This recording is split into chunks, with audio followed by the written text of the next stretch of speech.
Now we get the fight everybody was waiting for, the throwdown between Donnie and Sammo. This is really cool because we get to see some stuff that was deleted from the final cut. I shot some scenes, some movements in. And then at the end, it was heartbreaking for me to throw it away because I spent some time doing this doing these takes, right? But I decided to get rid of it because it slowed down the rhythm of the film, So right. What I like about it is it's your trademark move, taking out 3 guys with one sequence of kicks. I wasn't in any shape at all, man. Still no wire. I wasn't even jumping at all. Right. I mean, it's bad compared to like 10 years ago. I mean, I would have leaped up and over people's head, and I was half time trying to. So that sequence, when you did that in the early films, it was still without the wire, right? There's no wire. Right. Yeah. So this location is actually the hangout of all these kind of rich fellas up in China. And I guess you kind of got to redecorate the place to trash it. Yeah. You got the run of the place. How long were you actually filming here?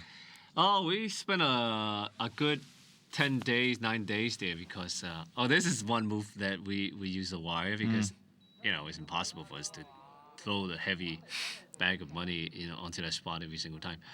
We spent a good 10 days because we rented this nightclub, and the nightclub would allow us to shoot it after it's closed down, which is 3 or 4 o'clock in the morning until like noontime. So it was operating as a club at the same time you were filming. Right. That's incredible. So I think we start shooting at 3 o'clock in the morning. Right.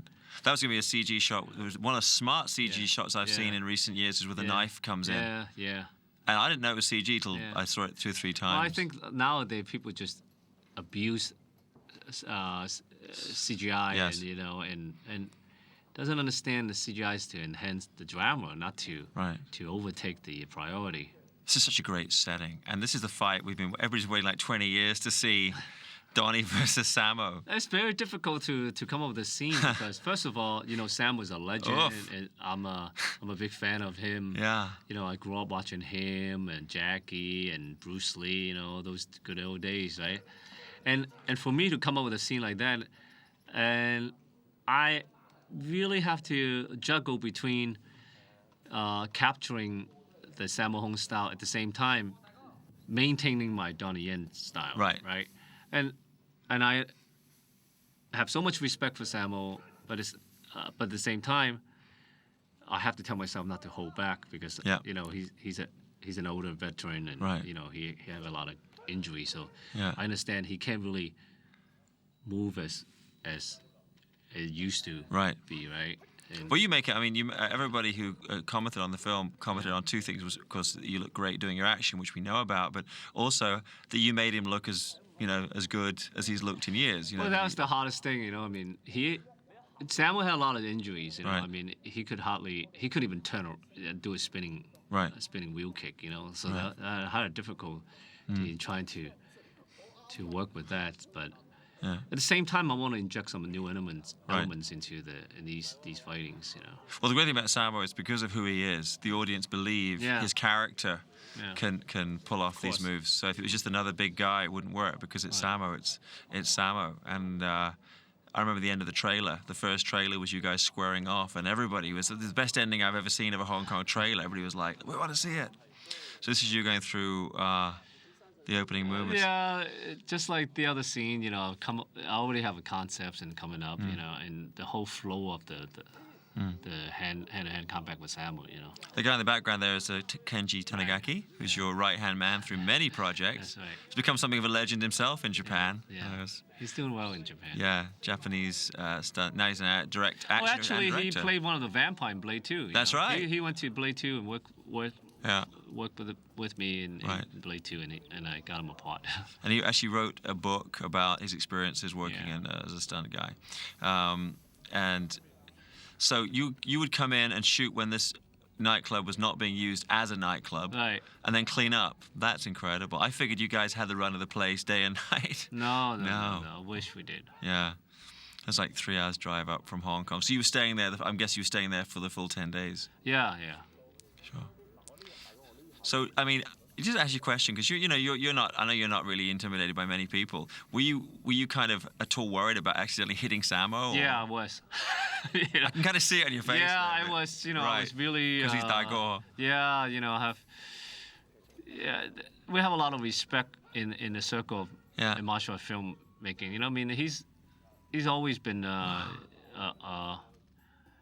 one of the guys that I respect. So, I mean, frankly speaking, I didn't want to hurt him. Right. I mean, he's an older gentleman. Yeah, for sure. So, but at the same time, I don't want to hold back too much to affect my performance. So, so I was, I kind of have to adjust my speed with him. At the same time, I kind of like when we're really banging, with the punches, and we're really slamming. But I have to give him enough contact so he feels my power. At the same time, I have to hold back out of respect. Sure.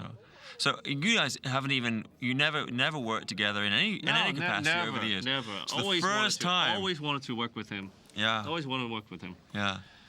And it was like the other thing I admire about Samo, as I think I did the first movie he did after this was Dragon Squad, which I also worked on, is the fact that he's actually humble in that he'll come in and get taught stuff like here. He's taking a while to get the choreography down. Yeah, I have to give him that. He was very graceful. Yeah.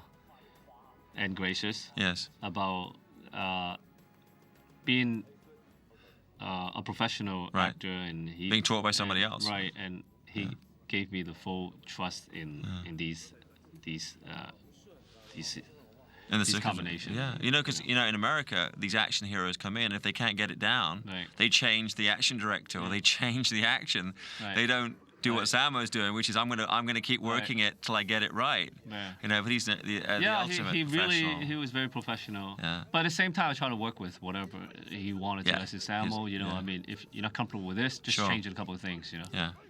And one wonderful thing about Samo is the fact that he's acting. He sells whatever he's doing. You believe in him. And he's like. You talk about this is the guy that goes all the way back to the Bruce Lee days. Oh man, Bruce totally. Lee, my idol. Yeah. So, Prodigal Son and Magnificent Butcher and all those masterpiece movies. I wonder if I ever give him the feeling of fighting Bruce Lee again. Yeah, he's back at the beginning of Enter the Dragon. But he was like. I think this movie is very much a comeback vehicle for him because he'd kind of been out of the limelight for a while, and everybody. And I think in the beginning he wasn't sure how the fight scene's gonna look like because the way I handle a scene, is slightly different from he's from old school, and and I kind of have my way of shooting actions, so I might skip a couple shots and come in here and then ask him to pick it up from there, and then he doesn't know what's going on, but without questioning, and he continued giving him his best. Well, that's one thing. I mean, always amazed me back to the days when we were doing like Fist of Fury on the TV series was the fact that you could remember shots from like 3 days ago or 3 months ago that you needed to shoot insert shots for this scene, and yet it's all in your head. You didn't. I've never seen you write anything down. I don't know what's happening with my memory as far as knowing where I park my car. No way. But as far as remembering my shots, I don't know. Early on when I was working with Yuen Peng, you're talking about like 15, 16 years ago, I used to remember shots backward, and I used to remind Yuen Peng. I said, we're skipping a shot, number 28, number 30. I mean, I think, I've been having interviews lately, and they ask me about what I want to do with martial art films and action films, and I said, I will continue to support it until the audience, the market, don't want me anymore, because I believe it's in destiny. It's martial art films, action films chooses me. To a certain degree, I feel a sense of responsibility. I mean, how often do you see Jackie or Jet or myself or having a unique martial art upbringing and then having the opportunity to be in martial art films and working in martial art films for many, many years, and the combination of experience and to create someone like us to be able to bring the level of martial art on screen. No one has it in America because no one's worked there many years because they haven't had the industry for that. We are very lucky and fortunate to have these experiences. Right. I noticed also in this, for an American movie, it'd be quite normal, but it's relatively unusual for a Hong Kong picture, is that the director, Wilson Yip, is on the set the whole time you're doing the action. And a lot of people maybe don't know this, but in Hong Kong pictures, many times when the action director, which in this case is Donnie, is doing the action sequences, the director would go home and do something else, or shoot drama on another set. Right. And you've got Wilson here the whole time, so... Yeah. How do you guys work? He's obviously watching the monitor, and he's watching performance more than anything. Well, he just want to get involved in every you know, I have a very good chemistry working with him because we kind of make up of what we lack, you know. Yeah. He's more of a settled, quiet, laid-back type of guy, you know. I mean, sometimes that's very good for what I do because sometimes I tend to be overly explosive. You're a good balance, the two of you. Right, so... To raise the level of action films, it's not just about a bunch of hardcore, you know, slam bang actions. You know, you need details, and sometimes it's good to work with someone like that. Two heads better than one. Yeah. Well, he is a fan of Bruce Lee, and he did say that working with you was kind of like working with. He imagined how working with Bruce Lee would be. So that was one country heard from. You know what? I love this stuff here showing Sammo actually doing this wire stunt himself. You know, one thing I want to throw out there, if they ever do a Daredevil... Unfortunately, actually, I threw out that shot. I know. Yeah, because I wanted to, like I said, you know, I mean, the whole purpose of... To keep it real. To keep it real. Yeah. But, I mean, the guy is 300 pounds. I know. You know, get him off the stage and we need to wake him up, you know. You know what's funny is that we had like, there's a character in the old Daredevil comics called the Owl. If they ever do another Daredevil movie, Sammo has to be the Owl because he looks so much like that character in these particular shots when he's on the wire. Now, did he that guy underneath him, by the way, I think it's Hat Ming, is it? Is Hat Ming holding him up there? One of your guys? Yeah. Hat Ming's certainly on the set. That's one of your guys, maybe. That's actually his personal assistant. Hat Ming, he was also in a lot of the old Shaw Brothers movies as a martial arts performer and as an actor. Right. So obviously then you got to make a decision when you're putting someone like Sammo on the wires, whether it's him or you're going to use the double. Did he decide to do it himself? Yeah, he did. And I said, Sammo, I mean, I could have a double for you, right? Yes. He said, no, I could do it, you know. Right. And it's relatively safe, you know. And, you know, we are very, you know, we're the best wife in the world, in Hong Kong. How many guys do you have to have pulling the wires to get quite Sammo? Quite a few. He's pretty heavy. Quite a number, right? Yeah. But that was a couple of take, you know. So what was this meant to be? He's reacting toward my kick, and, you know, I kicked him off the stage, and he slammed into the couch, you know, the edge of the couch. But at the end, I didn't like the way it looked because just still, you know, it didn't have the realism that I wanted to maintain, right? Yeah. Ooh. So at the end, I cut out the scene, yeah. Were you worried at all? Were you worried when he was going out like that and going off at an angle? I would be like... No. You know, he's well experienced. You know, Sammo's been doing this for decades. You know? Yeah. His double is not the same guy that he had on Dragon Squad. I had a couple of doubles. You had a couple of guys for him. I had a couple of guys. Is it Jai Jai who's doubling him? Yeah, Jai Jai, another guy, because you're never gonna find another anyone who's with one person who can do all the things that you might need to get done. With his size, you know, I mean, you can't find someone his size and that capable of that experience. So we just have to stuff in all the pillows, you know, into all the stuntmen's stomachs. Right. I remember, you know, there's a guy, Mr. Lee, doubles for Jackie, and he went off to Korea. I think he broke his foot and he gained a lot of weight. And he said he's thinking of doubling Sammo next. he was gonna gain weight and do Sammo. That's the guy stepping forward there behind his shoulder is Wilson Yip, by the way. He's a very quiet guy, so many of you may not know that's actually director of the picture, Wilson Yip, who's on the set. Boom. What are those? Another question people always ask me: what are the wires made of? Is it steel? Steel. Very steel, right? Yeah, and very, very safe. Yeah. I mean, in the old days, we didn't have this thick wire, you know, very thin wire because we didn't have the luxury of having CGI to remove the wire. So we use different old-fashioned ways, using the black flag, you know, the lightings, and even to an extent of put in Vaselines in front of the camera lenses so you can cover up the the wire, right? Yeah.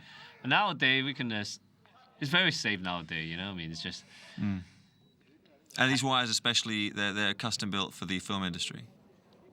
These are just regular wires. Yeah. You know? Regular wires we buy off these hardware store. Sure. That's happening there in the black. Yeah. With that little. What's he got there? Is it a camera he's holding?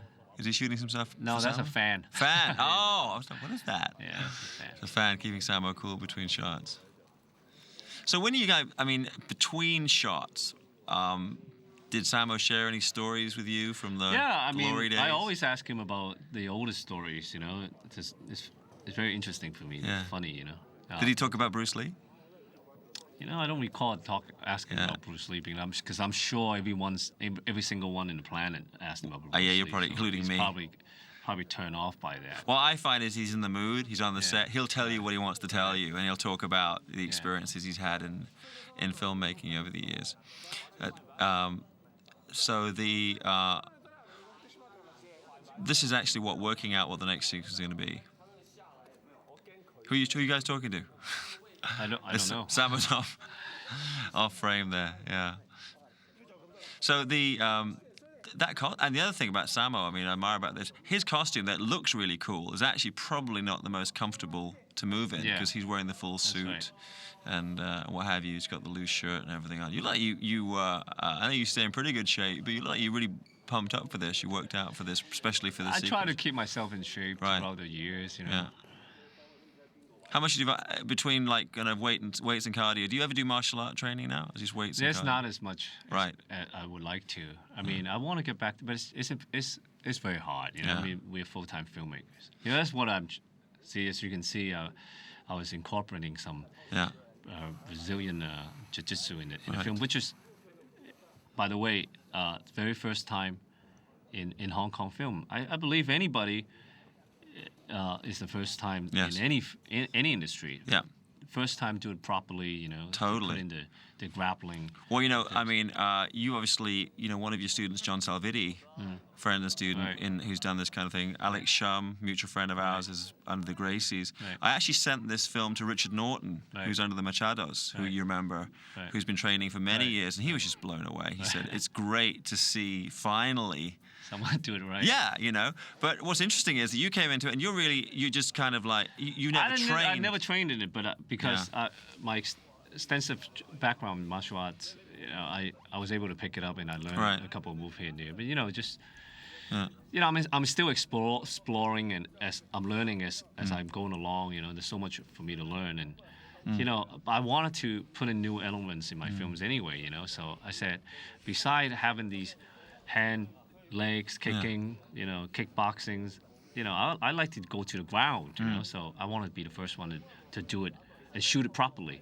and bring out the essence of it, you know. It's kind of interesting. It shows you our mutual idol, how far Bruce Lee was ahead of his time, because if you look at the first fight, it looks like an ultimate fighting thing. Yeah. They start off in kicking, they go to the ground. Game of death, you know? Exactly, same. So here you've seen Ultimate Fighting Championship. Yeah, I watch this all the time. I watch every matches. I have the whole collection. I'm a big fan. Was there any fighter which of the fighters has really been your person? There's so many of them. I can't say, you know. I mean, Vitor, Chuck Liddell, you know. I mean, just there's so many heavyweight. I mean, I can't name them all. You know, there's so many. There's great fighters nowadays. I mean, you know, mixed martial arts, MMA, you know, really raised the bar of martial arts, you know. Well, you were kind of like one of the prototype mixed martial arts, because you were doing, when you were in Boston. I wish I didn't get into films, and I have so much injuries. I don't know if you noticed from this angle, but I have a serious injury on my right shoulder, you know. I don't have that much tendon on my right shoulder's bone, so you know, as much as I would like to get into doing a little grappling myself, you know, little fighting myself, I can't, you know, because my shoulder would be easily dislocated. But I would love to, you know, just cut out from the films and get back into training. You were back when you were living in Boston, you were training in different arts and a different instructor. When I was a kid, you know, I mean, I was always a martial art fanatic, you know, and I love to explore different things, you know. I mean, I was into this M&A thing way before. Right. I was into the mixed martial arts 20 years ago in Hong Kong when I first introduced this to Yuen Ping. I mean, you remember back in the Tiger Cage. Yeah, you and Mike, you and I was the very Woods first time. I remember working with Yuen Ping, right? And during the time, it was all Samuel and Jackie Chan's days, right? Yes. That was the very first, when Benny the Jet came to work with Jackie Chan in some of his early film, like The Wheels of Wheels and Project A's, right? That was the prime time of modern action Hong Kong films, right? And then when I was working with Yuen Ping, Yuen Ping is known for traditional kung fu films, right? He didn't know too much about the modern fighting, right? Right. And I was the one that introduced him to it. And I said, what we can do is to make a statement ourselves. It's like, if you look at Bruce Lee, it's not, because during that era, it was Jackie and Samuel, they spent a lot of attention on the reaction of the fightings, like people falling off the buildings and clashing onto tables. Right. And that takes a lot of money to do, right? But unfortunately, when I was working with Yuen Ping, we didn't have that much that kind of budget and funding, right? So I said to him, let's go back to the basic of Bruce Lee days. He didn't, when he kicked a person, the camera was on him. Afterward, it wasn't on to the person. The person went out of the frame. Right. That's it. So meaning that it's actually, people love to see the character and how the person fight, rather than the person being kicked, right? So I told him that, okay, this is what we can do, I mean, having this flavor of fighting, and I brought a couple guys over, and that's when I started to introduce the MMA thing into it. Had you ever trained in any kind of grappling art yourself? No, I'd love to, I mean, I watch it from different sources, but but of course, traditional grappling and Chin Na, I do know it. But as far as the sophisticated, where MMA is today, unfortunately, no. I'd love to get into it, Well, you were to worry, this shot when you're actually throttling Samuel, you must to really choke him, right? I was really choking. The guy with the glasses in the back of this, Jupiter, one of the top stills photographers. There's some really cool still images from the movie. I don't think he wasn't the stills guy for the whole shoot, but he shot some very cool images of you guys, which we used to promote the film. It's funny, right? His stomach is so big that I couldn't get my legs wrapped around his stomach. Oh, jeez. I love these kind of ways when you see you guys are kind of like, going over stuff here, do it like this, and like the back and forward. It's a good team. I mean, it's good to see. Two heads better than one.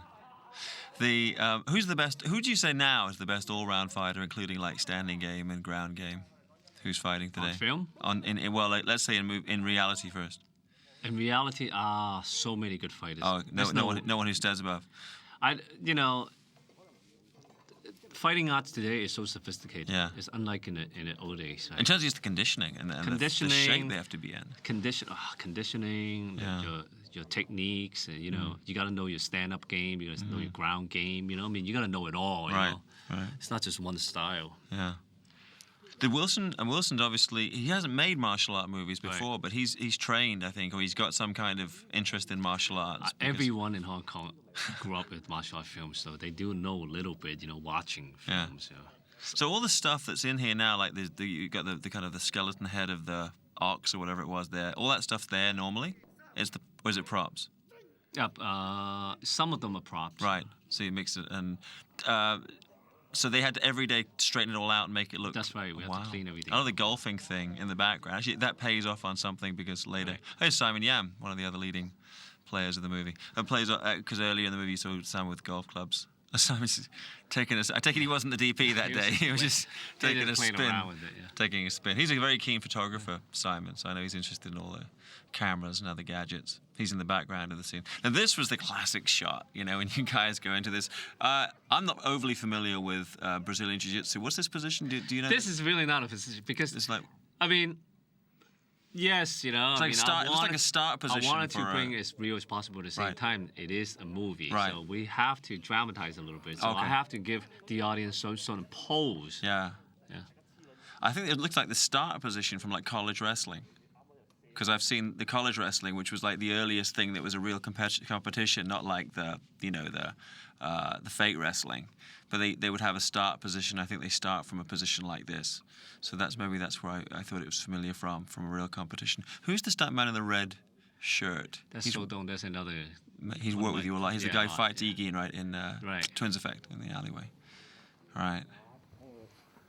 Yeah, it must be good when you have a team that follows you from movie to movie, because they kind of pick up the shorthand of what you want them to do, and does it help? I changes all the time, so they try to follow. They're keeping up. Now this is a little sequence I don't think made it to the final cut of the film. Sometimes it's tough when you're looking at the making of like this to actually say. But there were bits of motion that this sequence I don't think was in the finished picture. Yeah. It was like very far. It's kind of combining the hand-to-hand with the grappling style movements. I would think grappling with somebody Samo's size, even when you're not doing it for real, must be exhausting, just because of the weight. Actually, it was difficult because I have to kind of handle him with care, you know? Yeah. If he falls, it's hard for him to get up. Yeah, I understand. There's some nice lighter moments actually between you guys. I mean, between the two of you, you must have like about 300 years of filmmaking experience. So you guys know your stuff. He's great. I love to work with him again. Yeah, no, he's very gifted. I mean, and just super talented. Somebody with this incredible experience and talent. My son was so mad that you died at the end. He just couldn't. He was really. I said only watch the China print, because the China version, you don't get killed. I said, Ryan, just watch the China version. You'll be happy. Your Uncle Donnie doesn't get pushed out through the window. By the way, you know what? The internet's weird. They were looking there. Apparently, in the fight, you're wearing like sneakers, and then when you go through the window, you have leather shoes on. It's only a movie, everybody. We do not have the luxury of a big Hollywood production. Yeah. Go on. So were you shooting pretty much in sequence on this? Yes. For this scene, yes. Right. Yes. In overall of the fight, you were cutting back and forth between different stages of it. I see. Okay. Because I remember I was interviewing Samo the other day, and we were looking at an old movie he did where he was made up to look like an older guy, and he's joking. He says, "Gee, look, I've made it." How many different sets of the glass did you have? How many different takes could you have done on this? One. You're kidding me. So if it had messed up, you guys have been... Actually, I fought for this props. Yeah. I called the producer. I need this. Yeah. I need a final bang, So just one set. Just one. Oh my God! So this was if anybody would have screwed up, it would have been death. Jeez, it's a great finish. This is real. Really adds that extra element to a fight sequence. A big finish like this. And which of the stunt guys was that went through the glass? Oh, I don't remember. We had three different guys, right? Play a lighter one. Was it always scripted that Samo's playing, what do you call it, playing possum, that he gets up and pushes you? Was that always there? It was always in the script? No, it wasn't in the script. You know how we improvise. Yeah. It's a great thing. One thing that I must say I appreciate that's different from the old days is the blood. Because if you look at the old Shaw Brothers movies, that's Chris, your assistant, lighting the cigar there. Brother-in-law. For the big man. Your brother-in-law, I'm sorry. Cousin-in-law. Yeah, cousin-in-law. Right.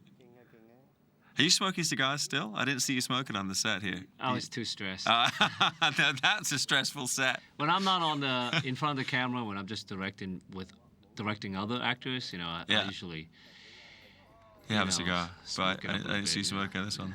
Samo's Reward. So this is the end of Samo. Wow, God, amazing scene. Just great. And I mean, I'm a big Samo fan, so thank you for bringing him back. It was fantastic. How do you feel? Good job. I know you're critical of your own work, right? You're looking at it still and going, this could have been better. Well, yeah, SBL 2. Yeah, that'll be the one. Yeah, I'm looking forward for SPL 2. There's so many improvements I like to. like to. It's Jupiter shooting some of these really cool shots. Now, what's Wilson so unhappy about? No, just kidding. That's his normal expression of concern. This is the whole crew on the set, huh? With Dai, biggest of big brothers, and we get the great fight on our DVD. You have that photo, right? Yeah, I get that photo from Jupiter. I'll chase him on it after we. I don't even have that photo. We'll get it for you. Kill him after we finish. Jupiter, run! Yeah, I'm gonna throw him off the table. He's coming for you. So it's like you get to see the fight, and on this DVD, you get to see how it was done as well. So thanks, Danny, for coming in today, talking us through the power behind the screen.